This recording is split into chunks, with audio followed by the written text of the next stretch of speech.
الحمد للہ رب العالمین والصلاة والسلام علی سید الانبیاء والمرسلین اللہم صلی وسلم علی سیدنا و مولانا محمد وعلی آل و اصحاب سیدنا و مولانا محمد معدن الجود والکرم۔ آج انشاءاللہ تعالی سورۃ الحدید کی آیت نمبر 1 سے تلاوت کی جائے گی۔ اعوذ باللہ من الشیطان الرجیم، بسم اللہ الرحمن الرحیم۔ سبح للہ ما فی السماوات والارض وهو العزیز الحکیم۔ اللہ تعالیٰ کی تسبیح کہہ رہی ہے ہر چیز جو آسمانوں اور زمین میں ہے، اور وہی سب پر غالب بڑا دانا ہے۔ لَهُ مُلْكُ السَّمَاوَاتِ وَالْأَرْضِ يُحْيِي وَيُمِيتُ وَهُوَ عَلَى كُلِّ شَيْءٍ قَدِيرٌ۔ اسی کے لیے ہے بادشاہی آسمانوں اور زمین کی، وہی زندہ کرتا ہے اور مارتا ہے، اور وہ ہر چیز پر پوری قدرت رکھتا ہے۔ هو الأول والآخر والظاہر والباطن وهو بكل شيء علیم۔ وہی اول، وہی آخر، وہی ظاہر، وہی باطن، اور وہ ہر چیز کو خوب جاننے والا ہے۔ هو الذي خلق السماوات والأرض في 6 أيام ثم استوى على العرش يعلم ما يلج في الأرض وما يخرج منها وما ينزل من السماء وما يعرج فيها وهو معكم أينما كنتم واللہ بما تعملون بصیر۔ وہی ہے جس نے پیدا فرمایا آسمانوں اور زمین کو 6 دنوں میں، پھر متمکن ہوا تخت حکومت پر۔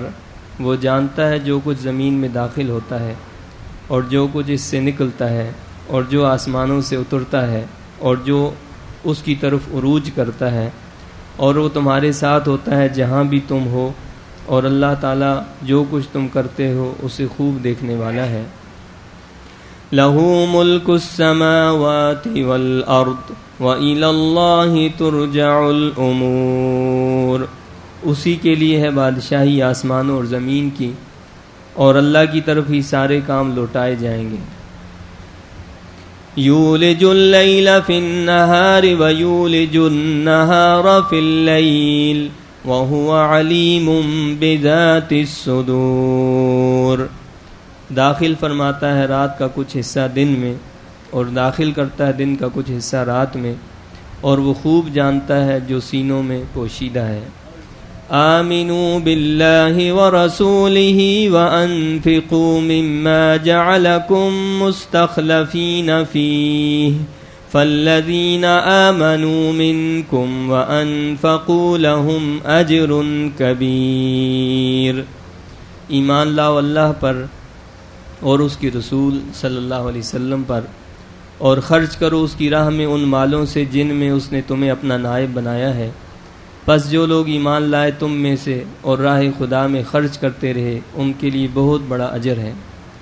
وَمَا لَكُمْ لَا تُؤْمِنُونَ بِاللَّهِ وَالرَّسُولُ يَدْعُوكُمْ لِتُؤْمِنُوا بِرَبِّكُمْ وَقَدْ أَخَذَ مِيثَاقَكُمْ إِن كُنتُم مُؤْمِنِينَ۔ آخر تمہیں کیا ہو گیا ہے کہ تم اللہ پر ایمان نہیں لاتے، حالانکہ اس کا رسول دعوت دے رہا ہے تمہیں کہ ایمان لاؤ اپنے رب پر، اور اللہ تعالیٰ تم سے وعدہ بھی لے چکا ہے اگر تم یقین کرنے والے ہو۔ هو الذی ينزل على عبده آیات بینات لیخرجکم من الظلمات الى النور وَإِنَّ اللَّهَ بِكُمْ لَرَؤُوفٌ رَحِيمٌ۔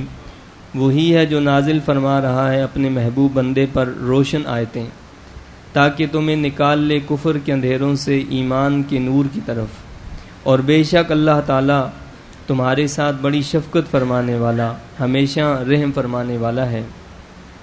وَمَا لَكُمْ أَلَّا تُنْفِقُوا فِي سَبِيلِ اللَّهِ وَلِلَّهِ مِيرَاثُ السَّمَاوَاتِ وَالْأَرْضِ لا يستوي منكم من أنفق من قبل الفتح وقاتل أولئك أعظم درجة من الذين أنفقوا من بعد وقاتلوا وكلا وعد الله الحسنى والله بما تعملون خبير۔ آخر تمہیں کیا ہو گیا ہے کہ تم خرچ نہیں کرتے اپنے مال راہ خدا میں، حالانکہ اللہ تعالیٰ ہی آسمانوں اور زمین کا وارث ہے۔ تم میں سے کوئی برابری نہیں کر سکتا ان کی جنہوں نے فتح مکہ سے پہلے راہ خدا میں مال خرچ کیا اور جنگ کی، ان کا درجہ بہت بڑا ہے ان سے جنہوں نے فتح مکہ کے بعد مال خرچ کیا اور جنگ کی۔ ویسے تو سب کے ساتھ اللہ نے وعدہ کیا ہے بھلائی کا، اور اللہ تعالیٰ جو کچھ تم کرتے ہو اس سے بخوبی خبردار ہے۔ یہ سورہ حدید کا پہلا رکوع ہے۔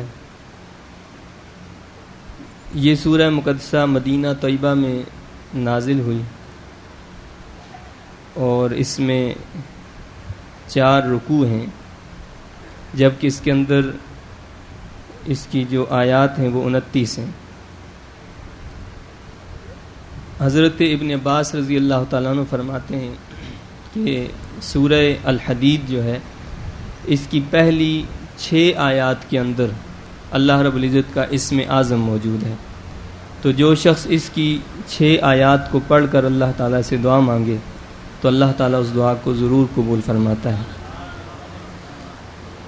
اس سورت کی ابتدا میں اللہ تعالیٰ نے یہ ارشاد فرمایا ہے کہ اللہ تعالیٰ کی تسبیح کہہ رہی ہے ہر چیز جو آسمانوں اور زمین میں ہے، اور یہاں جو تسبیح کا لفظ اللہ نے استعمال کیا ہے وہ ماضی کا صیغہ ہے، اور بعض صورتوں میں اللہ تعالیٰ نے مضارع کا صیغہ استعمال کیا، یعنی جس میں حال بھی پایا جاتا ہے اور مستقبل کا زمانہ بھی پایا جاتا ہے، یعنی جس کا مقصد یہ ہے کہ اللہ کی تسبیح ہر شے پہلے بھی کرتی رہی ہے، آج بھی کر رہی ہے اور ہمیشہ کرتی رہے گی۔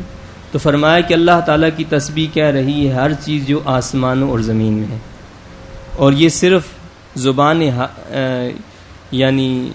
زبان حال ہی سے نہیں بلکہ زبان قال سے بھی کہہ رہی ہے، یعنی اللہ تعالیٰ کی تسبیح جیسے انسان بیان کرتا ہے اسی طریقے سے اللہ تعالیٰ نے ہر شے کے اندر یہ قوت پیدا کی ہے، یہ طاقت رکھی ہے کہ وہ بھی اپنی زبان حال سے اللہ کی تسبیح بیان کرتی ہے۔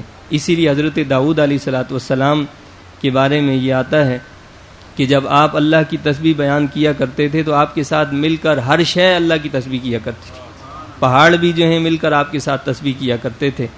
اور احادیث کے اندر یہ بات بھی ثابت ہے کہ رسول پاک صلی اللہ علیہ وسلم نے ارشاد فرمایا کہ میں اس پہاڑ کو جانتا ہوں کہ جب میری بعثت ہوئی تو جب میں باہر نکلتا تھا تو وہ مجھ پر سلام کیا کرتا تھا، یعنی وہ پہاڑ جو ہے سلام کہا کرتا تھا۔ اور اسی طریقے سے کئی احادیث میں اور آپ صلی اللہ علیہ وسلم کے ایسے معجزات موجود ہیں کہ درختوں نے بھی آپ کی بات کو تسلیم کیا، آپ کے حکم کو مانا۔ ایک تنا جو کہ نبی پاک صلی اللہ علیہ وسلم ممبر کے طور پر استعمال فرماتے تھے، اس کے ساتھ ٹیک لگاتے تھے، تو جب آپ صلی اللہ علیہ وسلم نے اس کے ساتھ ٹیک لگانا بند کر دیا تو صحابہ کرام فرماتے ہیں، بخاری شریف کی حدیث ہے کہ وہ تنا اس طرح رونے لگا جس طریقے سے بچہ بلک بلک کر روتا ہے، تو اس طریقے سے اس کی آوازیں ہمیں آئیں۔ تو مقصد کہنے کا یہ ہے کہ کائنات کی ہر شے اللہ کی تسبیح جو ہے وہ بیان کرتی ہے، اور وہی سب پر غالب بڑا دانا ہے۔ اللہ تعالیٰ کی یہ صفت بیان کی ہے کہ وہ بڑا غالب ہے، یعنی عزیز جو ہے اس ذات کو کہتے ہیں کہ جس کے حکم کو کوئی ٹال ہی نہ سکتا ہو، جب اس کا حکم آئے تو کوئی شے ایسی ہو ہی نہ کہ جو اس کے حکم کو ٹال سکے، جو اس کے حکم کو رد کر سکے، بلکہ اس کا حکم آ کر رہتا ہے، کوئی ٹال نہیں سکتا ہے۔ لیکن اللہ تعالیٰ نے فرمایا کہ وہ ایسا غالب ہے، ایسا نہیں ہے کہ وہ حکمت سے کام نہیں لیتا، یعنی وہ ہر معاملہ حکمت کے ساتھ فرماتا ہے، دنیا کے اندر کسی کو اللہ تعالیٰ غلبہ دے دے، طاقت دے دے، تو اس میں کئی اندیشے ہوتے ہیں. کبھی جہالت سے، حماقت سے وہ کئی ایسے کام کر جاتا ہے کہ جو کہ نہیں ہونے چاہیے، اور بعض اوقات انسان سرکشی اختیار کر لیتا ہے غلبے کی وجہ سے. تو اللہ نے فرمایا کہ اللہ تعالیٰ ایسا غالب ہے کہ وہ اپنے ہر معاملے کو، ہر کام کو حکمت کے ساتھ سر انجام دیتا ہے. اس کے اندر عین حکمت پوشیدہ ہوا کرتی ہے. اسی کے لیے ہے بادشاہی آسمانوں اور زمین کی، یعنی زمین و آسمان کا مالک وہی ہے. وہی زندہ کرتا ہے اور مارتا ہے، اور وہ ہر چیز پر پوری قدرت رکھتا ہے. یعنی ان کائنات کی ہر شے اسی کی ہے، انسان خود اسی کا ہے. اسی نے زندگی دی ہے، وہی موت بھی دیتا ہے، اور وہ ہر شے پر پوری قدرت رکھتا ہے. وہی اول وہی آخر. اس کائنات کی ابتدا کرنے والا بھی وہی ہے، اور اس کی انتہا کرنے والا بھی وہی ہے. اور وہ ایسا اول ہے کہ اس سے پہلے کوئی ہے ہی نہیں، اور وہ ایسا آخر ہے کہ اس کے بعد بھی کوئی نہیں ہے. اور وہ ظاہر ہے، وہ کیا ہے؟ عیاں ہے. اس کی صفات، اس کی کائنات، یہ اس کا روشن کھلا ہوا ثبوت ہے. اور وہی باطن ہے، ہر پوشیدہ راز کو جاننے والا بھی وہی ہے، اور اس سے زیادہ مخفی کوئی چیز بھی نہیں. یعنی وہ کسی کو نظر نہیں آتا. انسان کی عقل بھی وہاں نہیں پہنچ سکتی. یعنی عقل سے بھی انسان جو ہے اللہ رب العزت کا جو ہے وہ خیال اور تصور اس طریقے سے نہیں کر سکتا کہ اس کی ذات کیسی ہے. تو وہ سب سے پوشیدہ بھی ہے، اور وہ ہر چیز کو خوب جاننے والا ہے. لیکن اس کے باوجود فرمایا کہ وہ ہر شے کو جانتا ہے. وہی ہے جس نے پیدا فرمایا آسمانوں اور زمین کو 6 دنوں میں. 6 دنوں میں زمین و آسمان کو پیدا فرمانے کا یہ مقصد نہیں ہے کہ جس طرح ہماری اس دنیا کے 6 دن ہیں، اس لیے کہ جب زمین و آسمان کو قائم کیا اس وقت یہ دن رات تھے ہی نہیں. سورج، چاند، یہ تو بعد میں پیدا ہوئی یہ چیزیں. دن اور رات کا معاملہ ہی بعد میں چلا. تو فرمایا کہ اللہ نے زمینوں اور آسمانوں کو 6 دنوں میں پیدا فرمایا. اب 6 دنوں سے کیا مراد ہے؟ 6 دور ہیں، یا اس سے 6 دن جو اللہ کے نزدیک ہیں وہ مراد ہیں. واللہ عالم، یہ اللہ تعالیٰ بہتر جانتا ہے. لیکن ہمارا ایمان یہ ہے کہ اللہ تعالیٰ نے اس کو کیا کیا ہے؟ 6 دنوں میں پیدا فرمایا ہے. اور وہ دنیا کے دن نہیں ہیں، وہ دنیا کے 6 دن نہیں ہیں. تو فرمایا کہ 6 دنوں میں اللہ نے پیدا فرمایا. پھر متمکن ہوا تخت حکومت پر. اس کا یہ مقصد بھی بالکل نہیں کہ اللہ تعالیٰ نے دنیا کو بنا کر چھوڑ دیا اور اس سے لا تعلق ہو گیا، اور اب جو ہے وہ نعوذ باللہ آرام کر رہا ہے اور دنیا سے اس کو کوئی سروکار ہی نہیں. ایسا نہیں ہے، بلکہ اس نے اس کائنات کو بنایا ہے تو اس کی ہر چیز کا خیال بھی رکھا ہے، اور اس کی ہر ضرورت کو اللہ نے پورا کیا ہے، اور وہ پورا فرما رہا ہے. وہ جانتا ہے جو کچھ زمین میں داخل ہوتا ہے. زمین میں کوئی بیج ڈالا جاتا ہے، زمین کے اندر کسی انسان کو دفن کر دیا جاتا ہے، زمین کے اندر کسی اور چیز کو چھپا دیا جاتا ہے، زمین کے اندر بارش کے قطرے داخل ہوتے ہیں. غرض یہ کہ جو چیز بھی زمین میں داخل ہوتی ہے وہ اس کو بھی جانتا ہے، اور جو کچھ اس سے نکلتا ہے وہ اس کو بھی جانتا ہے. یعنی اس کے اندر سے جو سبزیاں اگتی ہیں، جس کے اندر سے جو درخت اگتے ہیں، اس کے اندر سے جو اور دیگر چیزیں نکلتی ہیں، پیٹرول ہے، قدرتی گیس ہے، معدنیات ہیں، یہ ذخائر ہیں، یہ سارے جو اس زمین سے نکلتے ہیں. فرمایا کہ اللہ تعالیٰ ہر چیز سے واقف ہے. وہ اس کی جزیات سے، چھوٹے چھوٹے حصوں سے بھی اللہ تعالیٰ واقف ہے. اور جو آسمان سے اترتا ہے وہ اس کو بھی جانتا ہے کہ وہی لے کر فرشتہ آیا ہے. بادل برستے ہیں، اور بھی جو چیزیں اوپر سے اترتی ہیں اللہ تعالیٰ ان سب کو جانتا ہے. اور جو اس کی طرف عروج کرتا ہے اللہ اس کو بھی جانتا ہے. یعنی جو مومن کے اعمال جو ہیں وہ اللہ تعالیٰ کی طرف لے جائے جاتے ہیں، اللہ تعالیٰ ان کو بھی جانتا ہے. حدیث شریف میں آتا ہے جس کا مفہوم یہ ہے کہ دن کے آنے سے پہلے رات کے اعمال جو ہیں وہ آسمانوں پر اٹھا لیے جاتے ہیں، اور رات کے آنے سے پہلے دن کے اعمال کو آسمانوں پر اٹھا لیا جاتا ہے. یعنی جو فجر کا وقت ہوتا ہے اور جو عصر کا وقت ہوتا ہے، یہ وہ وقت ہوتا ہے کہ جب فرشتوں کا ملاپ ہوتا ہے. رات کے فرشتے جو ہیں وہ واپس جاتے ہیں اور دن کے فرشتے آ جاتے ہیں. اسی طریقے سے دن کے فرشتے واپس جاتے ہیں اور رات کے فرشتے آ جاتے ہیں. تو یہ دونوں اجتماع کا وقت ہوتا ہے، فرشتوں کے اجتماع کا وقت، عصر کا وقت اور فجر کا وقت. تو لہٰذا وہ جو اعمال نیک ہوتے ہیں ان کو لے کر آسمانوں پر جاتے ہیں اور دوسرے فرشتے آ جاتے ہیں. پھر اسی طریقے سے فجر میں رات کے اعمال لے کر جو رات والے فرشتے اب صبح اوپر جاتے ہیں اور دن کے فرشتے جو ہیں واپس آ جاتے ہیں، یعنی وہ وہاں ڈیوٹی پر آ جاتے ہیں. تو فرمایا کہ اللہ تعالیٰ سب کو جانتا ہے اور وہ تمہارے ساتھ ہوتا ہے جہاں بھی تم ہو. فرمایا کہ یہ نہ سمجھو کہ اللہ نے اس کائنات کو چھوڑ دیا اور اس کو بنا کر ایسے ہی رکھ دیا کہ اس سے سروکار نہیں ہے. وہ تم میں سے ہر ایک کے ساتھ ہر وقت. فرمایا کہ تم کہیں پر بھی ہو اللہ تعالیٰ ہر جگہ تمہارے ساتھ ہے. اپنے علم کے ذریعے سے وہ ہر شے کا احاطہ کی ہو، ہر ایک اس کے سامنے ہے، وہ ہر ایک کو دیکھ رہا ہے. اور اللہ تعالیٰ جو کچھ تم کرتے ہو اسے خوب دیکھنے والا ہے. یہ بھی بتا دیا. کیا فرمایا کہ جو بھی انسان کرتا ہے، کچھ بھی کرتا ہے، بلکہ اس کے دل میں کوئی خیال بھی پیدا ہوتا ہے، اللہ تعالیٰ کے سامنے آیا ہے، وہ سب چیزوں کو دیکھ رہا ہے. اسی کے لیے بادشاہی آسمانوں اور زمین کی، اور اللہ کی طرف ہی سارے کام لوٹائے جائیں گے.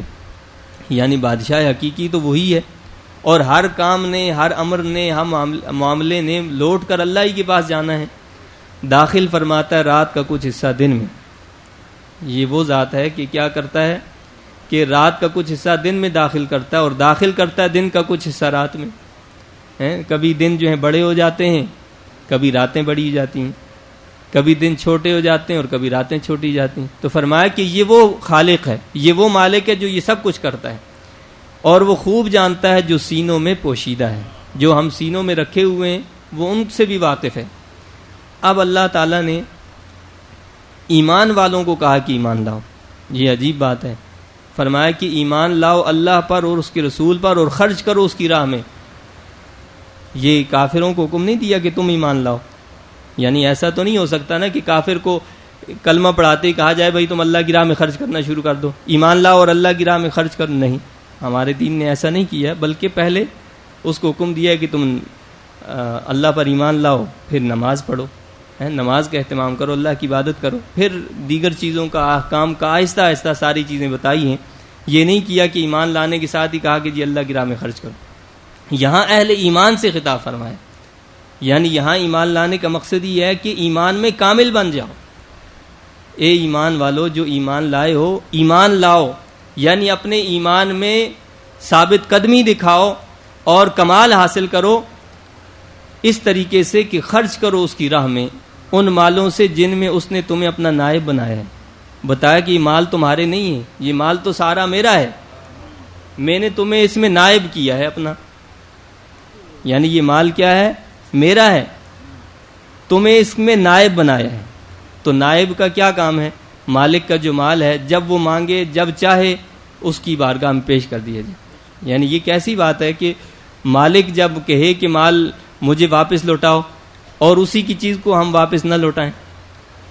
یعنی یہ تو نائب جو ہے اپنی نیابت کا حق ادا نہیں کر رہا نا پھر، کہ جس کو اللہ تعالیٰ نے کسی چیز کا نائب بنایا، اب اللہ کہتا ہے کہ اس چیز کو میری راہ میں لوٹاؤ، تو وہ اگر اس میں بخل کرنے لگے تو یہ نیابت کے خلاف ہے. تو فرمایا کہ اس مال میں تمہیں نیابت دی ہے، ہم نے نائب بنایا ہے. پس جو لوگ ایمان لائے تم میں سے اور راہ خدا میں خرچ کرتے رہے ان کے لیے بہت بڑا اجر ہے. اب اللہ نے یہ بھی فرما دیا، یہ بھی اس کی کرم نوازی ہے. ایک تو مال اس کا اپنا ہے، اس نے ہمیں نائب بنایا ہے. فرمایا کہ اس نیابت کے اندر بھی جو مال ہم نے تمہیں دیا ہے وہ تم ہماری راہ میں خرچ کرو گے تو ہم اس پر تمہیں اجر عظیم دیں گے. دیا بھی ہم نے ہے اور ہم کہہ رہے ہیں ہماری راہ میں خرچ کرو، اس پر کیا کریں گے؟ تمہیں اجر عظیم عطا فرمائیں. تو یہ انسان کو اللہ تعالیٰ نے اس کائنات کے اندر نائب بنایا ہے مال کے اندر. اور اسی طریقے سے کیا ہوتا ہے کہ یہی مال جو ہوتا ہے بعض اوقات انسان اس کو اللہ کی راہ میں خرچ نہیں کرتا ہے، وہ نیابت کا صحیح حق ادا نہیں کرتا ہے، تو یہ مال دوسروں کے حصے میں چلا جاتا ہے. یعنی یہ مال ہمیشہ ایک انسان کے پاس تو نہیں رہتا نا، یعنی وہ جاتا ہے، دوسرے آتے ہیں تو دوسروں کے پاس چلا جاتا ہے، اب وہ دوسرے اس کو استعمال کرتے ہیں. تو فرمایا کہ آخر تمہیں کیا ہو گیا ہے کہ تم اللہ پر ایمان نہیں لاتے حالانکہ اس کا رسول دعوت دے رہا ہے تمہیں کہ ایمان لاؤ.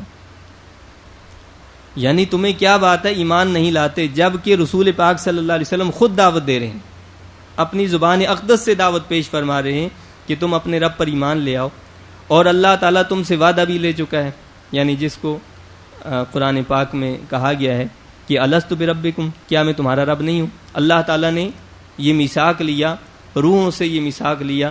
حضرت آدم علیہ السلام کی پشت سے ساری روحوں کو جب نکالا گیا تھا تو ان سے یہ عہد لیا گیا تھا، تو سب نے اقرار کیا تھا کہ مولا تو ہمارا رب ہے. تو جب تم سے یہ اقرار لے لیا گیا تھا تو فرمایا کہ پھر کیا بات ہے، حضرت محمد مصطفیٰ صلی اللہ علیہ وسلم، میرے نبی مکرم صلی اللہ علیہ وسلم تمہارے پاس آ گئے ہیں، اس عہد کو، اس وعدے کو تمہیں یاد دلا رہے ہیں. انسان بھول جاتا ہے نا. تو اللہ تعالیٰ نے یہ سلسلہ نبوت کس لیے قائم کیا؟ اسی لیے کہ بھولی ہوئی بات کو یاد دلا دیا جائے. تو اللہ نے فرمایا کہ رسول پاک صلی اللہ علیہ وسلم تمہارے پاس آئے ہوئے ہیں اور تمہیں خود دعوت دے رہے ہیں اور اس وعدے کو یاد دلا رہے ہیں. تو لہٰذا تم ایمان کیوں نہیں لاتے؟ تم یقین کیوں نہیں کرتے؟ وہی ہے جو نازل فرما رہا ہے اپنے محبوب بندے پر روشن آیتیں تاکہ تمہیں نکال لے کفر کے اندھیروں سے ایمان کی نور کی طرف. اور بے شک اللہ تعالیٰ تمہارے ساتھ بڑی شفقت فرمانے والا، ہمیشہ رحم فرمانے والا ہے. یعنی اللہ تو رؤوف ہے اور بڑا رحیم ہے، وہ تمہارے ساتھ رحم کا معاملہ کرنا چاہتا ہے. آخر تمہیں کیا ہو گیا ہے کہ تم خرچ نہیں کرتے اپنے مال راہ خدا میں، حالانکہ اللہ تعالیٰ ہی آسمانوں اور زمین کا وارث ہے. فرمایا کہ اس پوری کائنات کا وارث کون ہے؟ اللہ ہے. زمین و آسمان کی ہر شے کا مالک اللہ ہے. ہر شے اللہ کی ہے. ہماری ذات خود اللہ کی ہے، تو ہمارے مال بھی اللہ کے ہیں. تو فرمایا کہ پھر کیا بات ہے، تم اللہ کی راہ میں کیوں خرچ نہیں کرتے؟ تم میں سے کوئی برابری نہیں کر سکتا ان کی جنہوں نے فتح مکہ سے پہلے راہ خدا میں مال خرچ کیا اور جنگ کی. کیوں؟ اس لیے کہ ان کا درجہ بہت بڑا ہے. جن لوگوں نے ابتدائی اسلام میں، جب اسلام پر آزمائشیں آ رہی تھیں، جب اسلام قبول کرنا جو ہے ایک بہت بڑا چیلنج تھا، یعنی اپنے آپ کو مشکلات کے سامنے کھڑا کرنے کی دعوت دینا تھا جب اس وقت اسلام قبول کیا جاتا تھا. تو فرمایا کہ جن لوگوں نے فتح مکہ سے پہلے اسلام قبول کیا ہے ان کے مقابل جو ہے تم نہیں ہو سکتے، برابر نہیں ہو سکتے. اس لیے حدیث شریف میں آتا ہے کہ تم میں سے کوئی شخص احد پہاڑ جتنا سونا بھی اللہ کی راہ میں خرچ کرے تو وہ ان صحابہ کرام کے مقابلے میں کہ جنہوں نے فتح مکہ سے پہلے مال اللہ کی راہ میں خرچ کیا، 1 کلو یا آدھا کلو کے برابر بھی جو ہے وہ نہیں ہو سکتا. یعنی اتنی قدر و منزلت ہے. یہاں مقدار مراد نہیں ہے کہ جی آپ نے بہت بڑی مقدار جمع کر دی، بلکہ اخلاص مراد ہے، خلوص مراد ہے کہ ان کے اندر جو خلوص پایا جاتا تھا. ممکن ہے کہ مقدار کے حوالے سے ان کا مال بہت کم ہو، لیکن اللہ کی بارگاہ میں اس کا مقام اتنا بلند ہے کہ اس احد پہاڑ جتنا سونا بھی خرچ کر دیا جائے تو ان کے آدھا کلو یا 1 کلو کے برابر نہیں ہو سکتا ہے. تو ان کا درجہ جو وہ بہت بلند ہے. اسی سے علماء نے یہ ایک اصول بھی بیان کیا ہے. فرماتے ہیں کہ جب بھی اسلام پر ایسا وقت آ جائے کہ جب بظاہر اسلام کا کوئی مددگار نہ ہو، اسلام پر مشکلات آ گئی ہوں اور کفر بظاہر جو غالب نظر آ رہا ہو اور اسلام کو جو ہے چیلنجز جو ہیں وہ درپیش ہوں اور کوئی مسلمانوں کی طرف یا اسلام کی طرف جو ہے اس کے ساتھ تعاون کرنے کے لیے تیار نہ ہو، تو ایسے وقت میں جو اسلام کا ساتھ دے گا اور اسلامی کاموں کو جو ہے بڑھائے گا تو اس کا مقام جو ہے وہ بلند ہوتا ہے بنسبت اس کے کہ جب فتوحات حاصل ہو گئیں، جب اسلام امن میں ہے اور اب اس کے مدد کرنے والے بھی بہت ہوتے ہیں. تو لہٰذا ایسے میں اگر کوئی اللہ کی راہ میں خرچ کرتا ہے تو اب وہ اجر اس کو نہیں دیا جائے گا جو اجر اس کو اللہ نے دیا کہ جس نے مشکلات کے اندر اسلام کا ساتھ دیا. یہ اس وقت امت مسلمہ جن مسائل کا شکار ہے اور پوری دنیا کے اندر یعنی مسلمان جو ہے وہ ایک عجوبہ بن گیا ہے اور اسلام کو بہت بڑے چیلنجز ہیں. ایسے میں اسلام کا ساتھ دینا اور اسلام کے جو کام ہیں ان کو آگے بڑھانا یہ بہت بڑا جہاد ہے. یہ کیا ہے؟ بہت بڑا جہاد ہے جس سے ہم پہلو تہی کرتے ہیں اور ہم دور ہوتے ہیں. لیکن قرآن نے کیا قرار دیا، کیا کہا ہے کہ مشکلات میں جو اسلام کا ساتھ دیتا ہے اس کا اجر بھی اتنا زیادہ ہوتا ہے. حدیث شریف میں آتا ہے نبی پاک صلی اللہ علیہ وسلم سے پوچھا گیا کہ یا رسول اللہ صلی اللہ علیہ وسلم کون سا عمل جو ہے وہ سب سے زیادہ افضل ہے؟ فرمایا کہ جس میں سب سے زیادہ محنت اور مشقت اٹھائی گئی ہے وہ سب سے افضل ہے. ایک ہے کہ انسان آرام سے اٹھتا ہے، اٹھ کر نماز ادا کرتا ہے، گرمیوں میں اٹھ کے ہم نماز پڑھتے ہیں. اور ایک وہ ہے کہ سخت شدید سردی ہے اور اس سردی کے اندر جو ہے بستر سے نکلنے کا دل بھی نہیں ہوتا ہے، اور پھر پانی بھی بالکل ٹھنڈا ہے. اب اس سخت سردی میں اس بستر سے نکلنا اور ٹھنڈے پانی سے وضو کرنا اور پھر نماز پڑھنا، یعنی اس میں زیادہ مشقت ہے. اور اس موسم کے اندر نماز پڑھنا اتنا زیادہ مشکل نہیں ہے.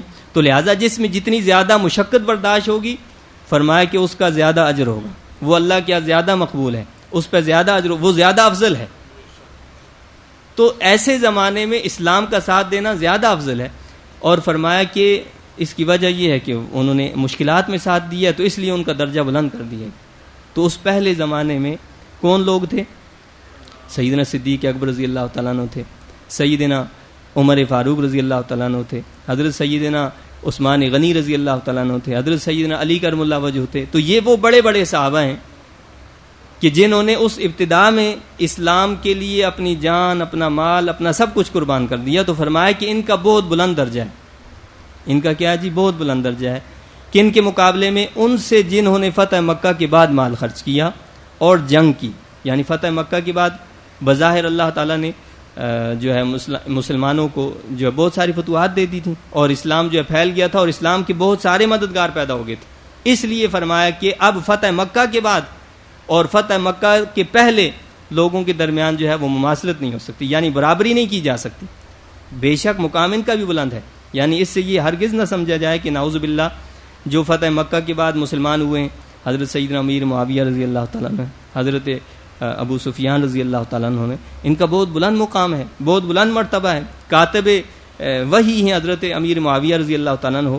لیکن کچھ لوگ یہ سمجھتے ہیں کہ جی جنہوں نے اس فتح مکہ کے بعد اسلام قبول کیا ہے، نعوذ باللہ ان کو نہ جانے کیا کیا کہتے ہیں. قرآن یہ کہتا ہے کہ یہ دونوں برابر نہیں ہو سکتے، فتح مکہ کے سے پہلے والے اور فتح مکہ کے بعد والے. لیکن اللہ نے فرمایا کہ سب کے ساتھ اللہ نے وعدہ کیا ہے بھلائی کا.